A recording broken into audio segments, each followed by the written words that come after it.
Alright, so here is another tricky part about the same question. So in the previous example, what we have seen is this is going to throw us a unsupported operation exception, right? So that's what we have seen in our previous example. Now what I'm going to do is I'll try and do a list.set. That means I'm trying to modify an element, and at the 0th position, I'd like to add something here. Let's say I want to add E now, and I'll comment this line that was throwing us an exception. And now I will try and check whether it is going to uh, replace, that means modify E or not.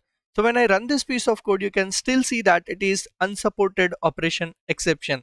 So when we are creating a list out of a list.of, which was introduced into Java 9, so it does not allow us to add, remove or modify the elements. Whereas if I go for Arrays.asList, right?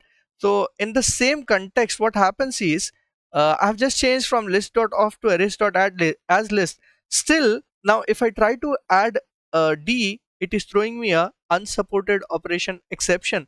But when I try and perform a list.set, it does not throw me that exception, right?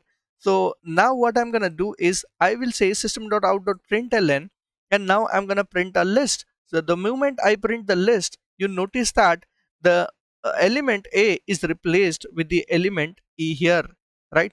So in this case, what exactly is happening is that, see, you can see that E is being replaced. So in such cases, when I am creating with the arrays.aslist, what happens is that a fixed size list will be created. You cannot add or remove the element, but what you can do is you can set the element. Hope you have learned something new from this video. If you have learned something new, subscribe to my channel.